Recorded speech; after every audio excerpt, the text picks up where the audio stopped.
Cuando vamos a trabajar sobre la semiología de tórax, nosotros podemos utilizar las técnicas semiológicas para cualquier órgano y sistema. Tenemos que ser semiotécnicos, es decir, empezar por inspección, palpación, percusión y finalizar con la auscultación. En el caso de la inspección del tórax, nosotros podemos trabajar en una inspección en el tórax posterior con el paciente sentado y en el tórax anterior con el paciente acostado. En el caso del hombre no tenemos muchas complicaciones, pero en el caso de la mujer tenemos que guardar el pudor. En el caso de la inspección del tórax en la zona posterior y anterior, nosotros podemos evidenciar algunas características. Primero, nosotros debemos ver cómo se mueve el tórax y para eso le pedimos al paciente que respire.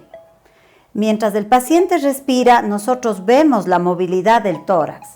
En cuanto a la inspección de la zona torácica posterior, nosotros podemos evidenciar ciertas características, desde el color de la piel, que puede estar en relación con el resto del cuerpo, lesiones dérmicas primarias y secundarias, asimetrías que pueden corresponder a zonas tumorales como un lipoma, que está sobreelevando las diferentes porciones o partes topográficas de la zona torácica. También asimetrías con abombamiento, sobre todo en las bases pulmonares, que pueden corresponder a derrames pleurales. Pero también podríamos encontrar retracciones. Estas retracciones que también nosotros podemos encontrar más frecuentemente en las bases, pueden ser secundarias a atelectasias. Y podríamos encontrar que los espacios intercostales podían estar comprometidos, generando retracciones como succión hacia adentro. Esto suele ser evidente cuando un paciente tiene problemas de insuficiencia respiratoria aguda. Dentro de los signos de dificultad respiratoria, esto podemos evidenciar mucho mejor en el tórax anterior. Nosotros podemos encontrar entonces retracciones intercostales que suelen ser más evidentes en las zonas infraclaviculares, a la altura del segundo espacio intercostal, en las zonas supraclaviculares, supraesternales y en las bases pulmonares, que suelen ser las zonas más frecuentes de tiraje intercostal y subcostal.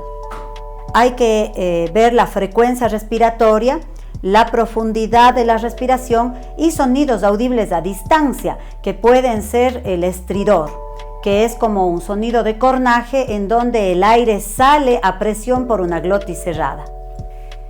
Luego vamos a trabajar la palpación.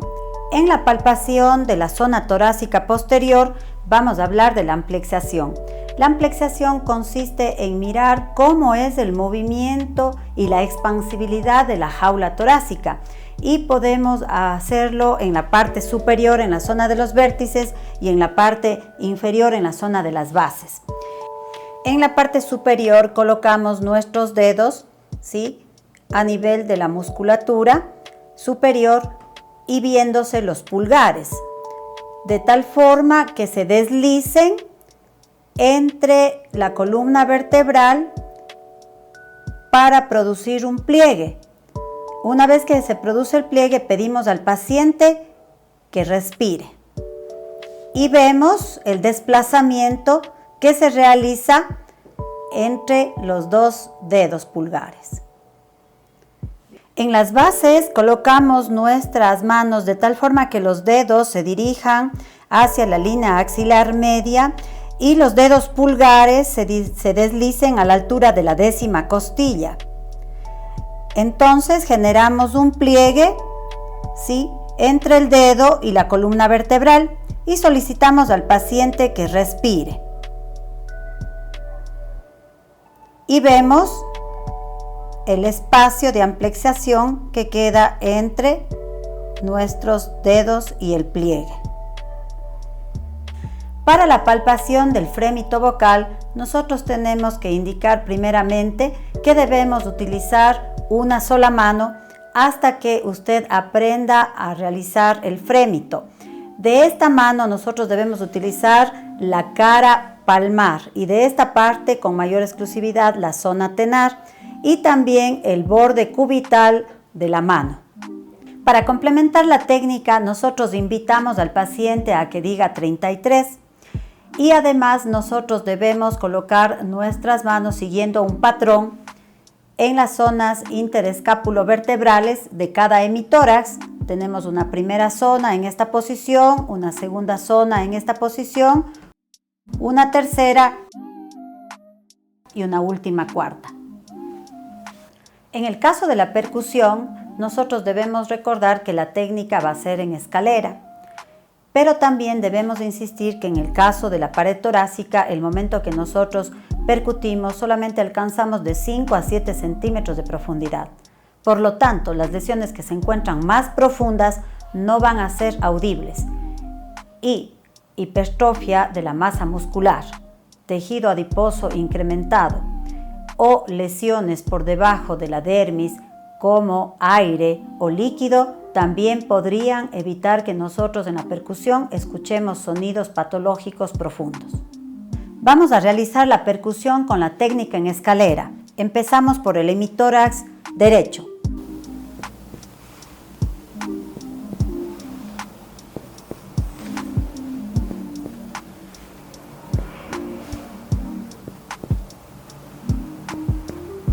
En el tórax anterior, la percusión va a ser en el hemitórax del lado izquierdo y en el hemitórax del lado derecho, ya no con el sistema de escalera, sino directamente tomando en consideración un espacio entre la línea paraesternal y medio clavicular. Empezamos la percusión en la fosa supraclavicular, seguimos en esta línea. Recordar que en el hemitórax izquierdo, en la zona anterior, entre el tercero y el quinto espacio de intercostales, podríamos escuchar una zona de matidez que corresponde a la matidez cardíaca e igual en el hemitórax del lado derecho que correspondería a la matidez hepática. En el caso de la auscultación, nosotros vamos a utilizar el estetoscopio empleando el diafragma, en donde vamos a colocar en el tórax posterior, va a ser en los mismos sitios de la técnica de escalera que utilizamos para la percusión.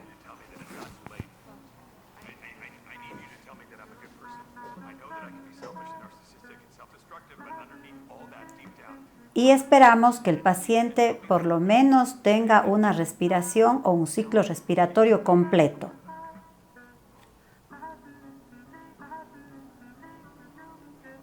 Si tenemos mucho vello, como en el caso del paciente, nosotros podríamos encontrar ruidos sobreañadidos que no corresponderían a patología pulmonar. Dentro de la técnica podríamos nosotros entonces mojar la zona del vello para que exista disminución de estos artefactos.